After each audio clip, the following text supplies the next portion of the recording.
नमस्कार दोस्तों, आप सभी का स्वागत है हमारे इस चैनल में। आज हम VLDA के कुछ इम्पोर्टेंट क्वेश्चन करेंगे हिस्ट्री के चैप्टर 1 के। यूरोप में राष्ट्रवाद चैप्टर का नाम है। तो हम शुरू करते हैं पहले क्वेश्चन से। फ्रेडरिक सोरियो की छपाइयों का विषय क्या था? जो फ्रेडरिक सोरियो था उसकी छपाइयों का विषय क्या था? लोकतंत्र, पूंजीवाद, समाजवाद, उपयुक्त में से कोई नहीं। इसका सही उत्तर है लोकतंत्र। नेक्स्ट क्वेश्चन पे चलते हैं। निम्नलिखित में से कौन सा कथन नेपोलियन के संदर्भ में सही नहीं है? उसने नेपोलियन सीता लागू की। हाँ, नेपोलियन सीता लागू की थी, ये तो सही है। उसने फ्रांस में लोकतंत्र को बढ़ावा दिया, ये बिल्कुल गलत है। जो नेपोलियन है उसने लोकतंत्र को बढ़ावा नहीं दिया था, तो इसका राइट आंसर हो जाएगा बी। और सी और डी को भी पढ़ लेते हैं। उसने प्रशासनिक व्यवस्था को अधिक तार्किक और प्रभावी बनाया। नेपोलियन संहिता फ्रांस के नियंत्रण वाले सभी क्षेत्रों में लागू की गई। ठीक है, इसका आंसर हो जाएगा बी। Next question. 1815 की वियना कांग्रेस का नेतृत्व किसने किया? जो 1815 की वियना कांग्रेस थी उसका नेतृत्व किसने किया? ऑस्ट्रिया के चांसलर ड्यूक मेटरनिक ने, जर्मनी के चांसलर ड्यूक मेटरनिक ने, और दो ऑप्शन आगे हैं। ऑस्ट्रेलिया के चांसलर ड्यूक मेटरनिक, फ्रांस के चांसलर ड्यूक मेटरनिक। जो ड्यूक मेटरनिक था वो ऑस्ट्रिया का था, ना कि ऑस्ट्रेलिया का। कई बच्चे इस पे ऑस्ट्रेलिया टिक कर देते हैं, सी टिक कर देते हैं। इसका राइट ऑप्शन है ए। ठीक है, तो अब आ गए फोर्थ क्वेश्चन पे। जोसेफ मैथ्सनी ने निम्नलिखित में से कौन सी गुप्त संस्थाएं और कहाँ स्थापित की? जो जोसेफ मैथ्सनी था उसने यंग इटली मार्साई में और यंग यूरोप में दो संस्थाएं बनाई थी। इसका सही आंसर हो जाएगा केवल 1 और 2। ये आंसर इज करेक्ट।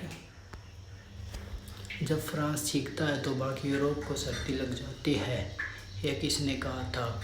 ये कहा था ड्यूक मेटरनिक ने कहा था। जब फ्रांस सीखता है तो बाकी यूरोप को सर्दी लग जाती है। इसका राइट ऑप्शन होगा ए। जर्मनी के एकीकरण के बाद किसे जर्मन सम्राट घोषित कर दिया गया?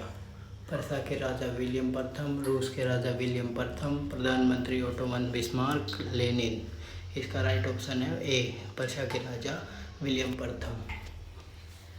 19वीं शताब्दी के मध्य में इटली देश राज्यों में विभाजित था। जो 19वीं शताब्दी के मध्य में इटली था वो 7 राज्यों में विभाजित था। ठीक है, इसका राइट ऑप्शन है सी। निम्नलिखित में से कौन सा राज्य एक इताली राजघराने के अधीन था? जो साइडेनिया पिडमोंट था वो इताली राजघराने के अधीन था। इसका राइट ऑप्शन है ए। इटली के एकीकरण की प्रक्रिया का नेतृत्व किसने किया? साइडेनिया पिडमोंट ने इटली के एकीकरण की प्रक्रिया का नेतृत्व किया था। इसका राइट ऑप्शन है ए। इंग्लैंड और डैश के बीच संघ अधिनियम के परिणाम स्वरूप ग्रेट ब्रिटेन का यूनाइटेड किंगडम बना। स्कॉटलैंड और इंग्लैंड के बीच बना था great United kingdom of great Britain. इसका राइट आंसर है सी, स्कॉटलैंड। फ्रांस में राष्ट्रवाद का प्रतिनिधित्व करने वाली महिला रूपक कौन थी? मारियान। 1871 के बाद यूरोप में राष्ट्रवादी तनाव का सबसे गंभीर स्रोत क्या था? बाल्कान। सी। 19वीं शताब्दी में यूरोप की राजनीतिक और भौतिक दुनिया में व्यापक परिवर्तन लाने वाली शक्ति क्या थी? राष्ट्रवाद का उदय। ए ऑप्शन इसका राइट हो जाएगा। रूढ़िवादी किसकी स्थापना और संरक्षण में विश्वास नहीं करते थे? लोकतंत्र। इसका बी ऑप्शन राइट हो जाएगा। 1707 के संघ अधिनियम का परिणाम क्या था? United kingdom of great Britain 1707 के अधिनियम का परिणाम था। इसका ऑप्शन डी हो जाएगा। निम्नलिखित में से कौन सी शक्ति बालकन प्रायद्वीप में रुचि नहीं रखती थी? जापान। इसका ऑप्शन डी हो जाएगा। फ्रांसीसी क्रांति के दौरान नए कलाकारों ने स्वतंत्रता को कैसे दर्शाया? उन्होंने एक महिला अगरतिक के रूप में, जिसके एक हाथ में ज्ञान की मशाल और दूसरे में मनुष्य के अधिकारों का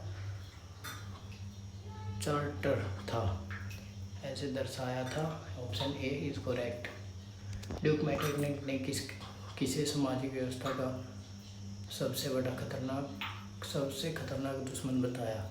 मैथ्सनी को। इसका राइट ऑप्शन हो जाएगा मैथ्सनी। जर्मन राष्ट्र का महिला रूपक कौन था? मारियाना। जर्मन का जर्मेनिया था और जो फ्रांस का मारियाना था। ठीक है, इसका जर्मेनिया हो जाएगा।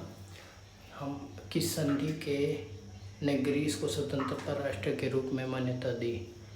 ये थी कॉन्स्टेंटिनोपल संधि। इसका राइट ऑप्शन भी हो जाएगा। आज की वीडियो को हम यहीं पे समाप्त करते हैं। कल मिलेंगे दूसरे चैप्टर के साथ। तो इस वीडियो को लाइक करना और चैनल को सब्सक्राइब करना। धन्यवाद।